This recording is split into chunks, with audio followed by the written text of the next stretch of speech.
Ni tatay guys ng bango sisig. Ang sarap nito. Ayan oh.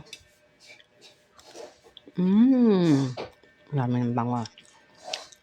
Ang paggagawa ng bango sisig guys is steam mo muna yung bangos. Ang pag-steam ni tatay ay binalot niya ng dahon ng saging tapos nilagay sa kawali. Tapos tatakpan. At pag naluto na, himay-himayin na. Tapos, ayan, igigisa niya ng mga ganito. May siling green. Tapos, sinabi ko sa kanya na masarap siguro kapag lagyan ng labanos.